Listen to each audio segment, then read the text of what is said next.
In this repair video, we're going to be working on a Mercedes-Benz SLK 320 key fob that came in for SLK 320 key. Broke coil, must be soldered back together. Repair any issues I need.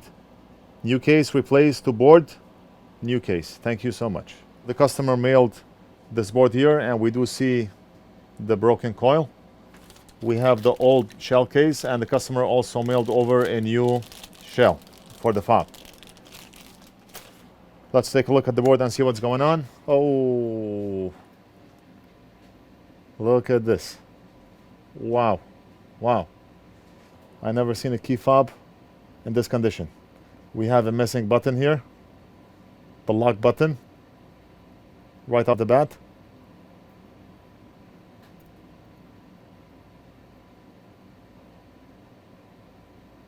We have a missing capacitor here.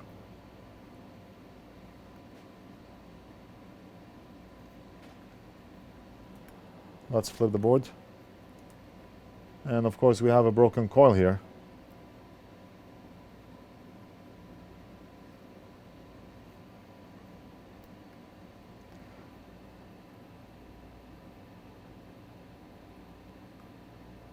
Just make sure all the traces are good.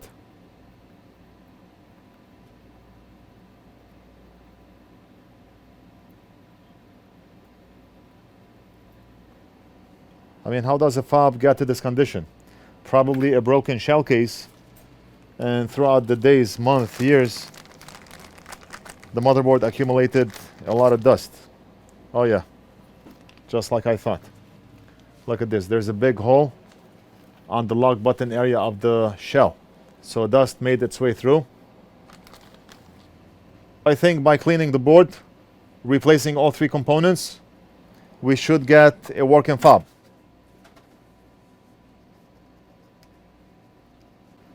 Looks like it's gonna be a challenge to clean this fob. I do not want to throw it in the ultrasonic cleaner so we do not hurt the infrared transmitters.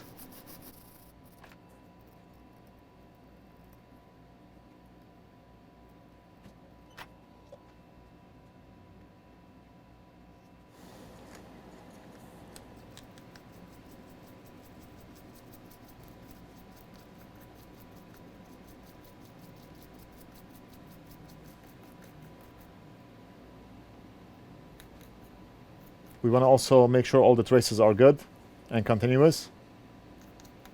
Sometimes corrosion and rust can eat through the trace and we end up with a broken trace. I've done videos on that before. Back of the board is not as crowded as front of the board. Let me put this fob in a board holder and we can start by soldering the coil. And of course you cannot buy those coils from anywhere, so we have to extract it from a donor board. And we have a lot of them. We do Benz fobs every single day, at least a couple of them.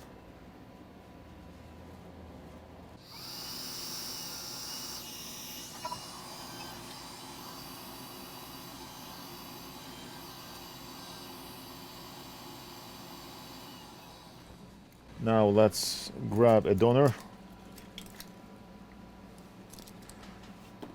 I mean, I got this drawer here. It's full of donor boards. About maybe 1,000 different donor boards for Benz fobs. Different models. Like this one here, we do not have a coil on this one. On this one, we do not have a coil. On this one, we do not have a coil. And I have coils. I do have a coil here on this one. So we're gonna remove the coil from this fob and put it on the customer's fob. And right here. But before we remove the coil, let's test and make sure the coil is good. Meter in continuity mode, and we're gonna measure from here to here. Yes, that's good. And we're gonna measure from this point to this point, and from this point to that point. Good. The coil is good.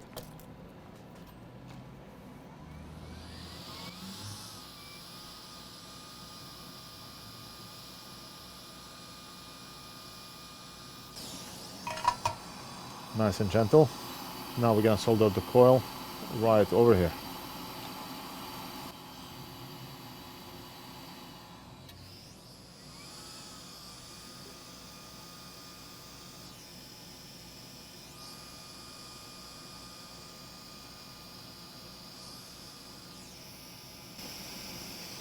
Very good.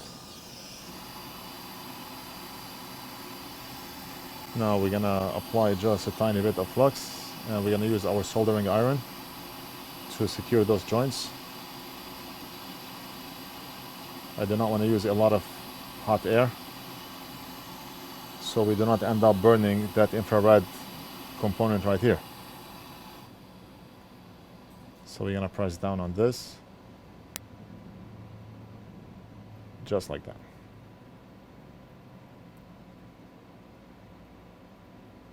Okay, and now it's solid. We're gonna do the same from here. We're gonna press down on the coil.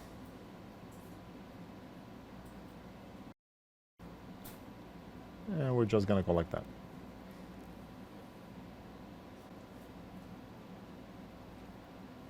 Solid.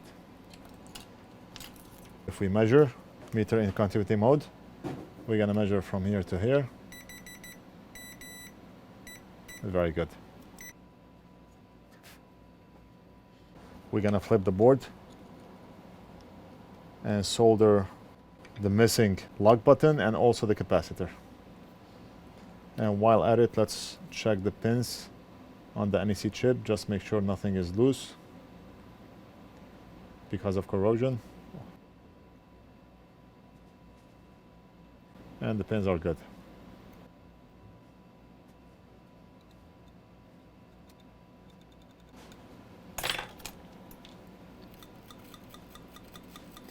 Let's use our steel brush.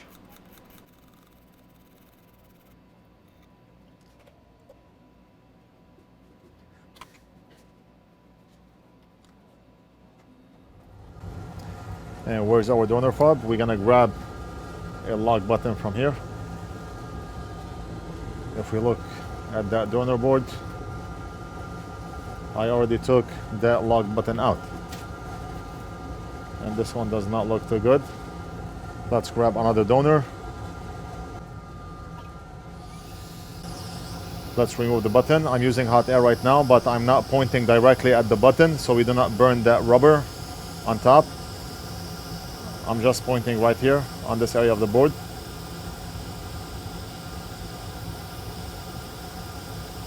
The board is going to absorb the heat and eventually solder will liquefy. I'm at a very low temperature of 260 degrees Celsius. We do not want to burn that button.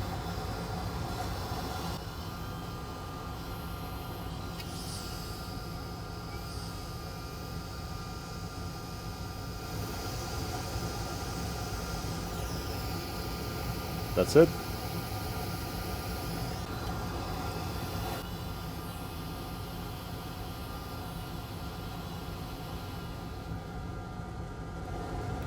And the button clicks. Very nice.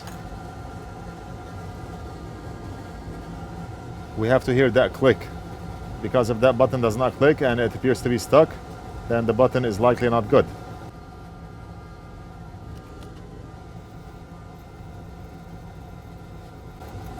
That's the fine steel brush. It's part of the two-ended brush that we use. You can also find this on our website. That's one end, and that's the other end.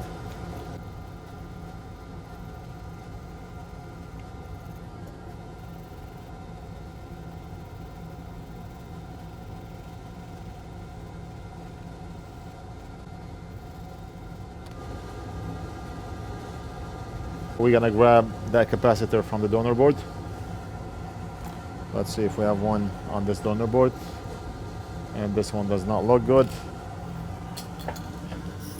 What if we look at another donor board, this one here, and it's missing?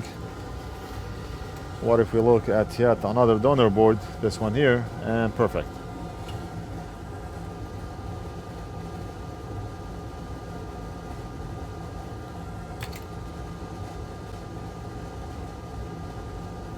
Very nice. So we're all good. Let's go ahead and test.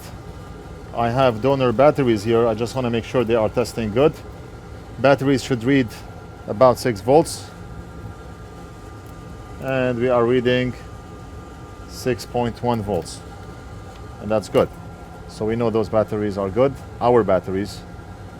Right now, when we press any one of the buttons, we should see a red blink on the fob. And if I press yes, yes. I'm not sure if you can see the red blink. We do not just go by the red blink, but we have to test using a fob tester. And when we press any one of the buttons, the fob tester should output 314 or 315 to indicate that the fob or the button that is pressed is working. And we can also test the infrared transmitter. When we press any one of the buttons and we point the fob on this area of the fob tester, we should get an IR to indicate that the signal is being transmitted. Right now, if you look at the fob tester, it's outputting some random number because of interference from all the equipment that we have here. So to get rid of the interference, I put a hard drive on back of the fob tester, and now it zeroes itself out. And it's gonna be hard to hold the battery and the board. Why don't we use the new shell that the customer mailed over? So the motherboard goes in like this. Okay. Fume extractor off.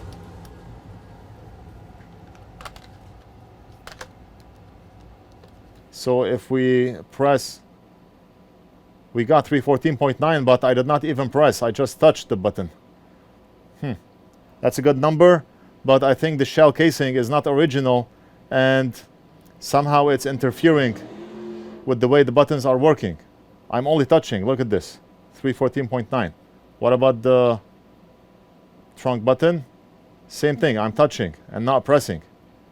I'm 100% positive it's the shell that's causing this, but we're gonna remove the motherboard off the shell and test it that way. What about the lock button? Same thing. I'm just touching. Look at this. And then the panic button. The panic button I had to press. I'm positive it's a shell thing and not a motherboard issue.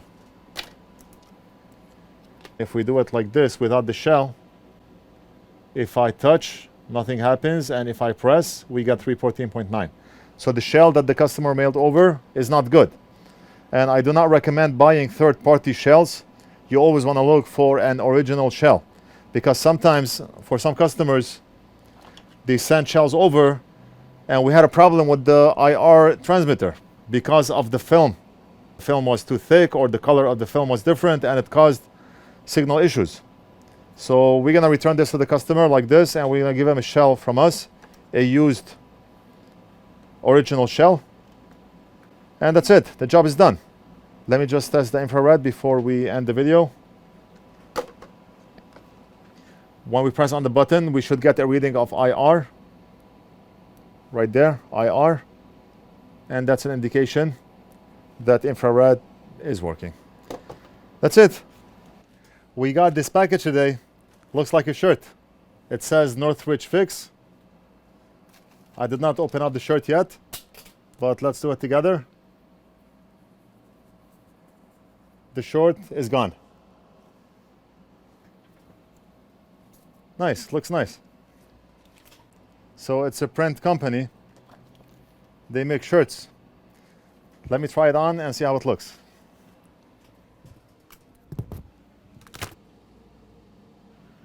Looks good, and it fits perfect. I mean, it feels good, and it's a perfect fit. This is a large. It's a perfect fit. NorthridgeFix, the short is gone. The person or the company that mailed this over, they wrote a note here.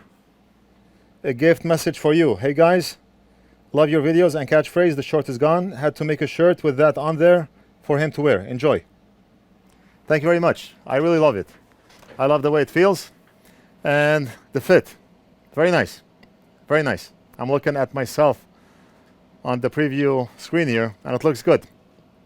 Although I gotta admit, the fabric on the shirt, the cotton is a bit rough. Some people like rough cotton, but the shirts that we sell in the shop here are premium quality with very soft cotton, that can handle a lot of washing. I wash my shirts every single day and they never shrink or change shape. I do not know how well this will do with washing, but I'm sure the company offer different types. I see a lot of different types of shirts that they offer. I need to contact the person who sent this. He included his email, and I'll see what they can offer. I also need to contact the person who sent this over to us, the Better Than Factory key holder. I love it. The quality is good, the fabric is good, the clip. Every day I say, today I'm gonna contact the person. I either get busy or I forget, but I need to get in contact with him as soon as possible, as well as this person here. Thank you very much for mailing this shirt over. The fit is awesome. And for all of you who ordered our Better Than Factory t-shirt that we currently have for sale on our site, those t-shirts will be in stock on September 23rd, and they will ship out to you as soon as we receive them. We have 223 orders for that shirt.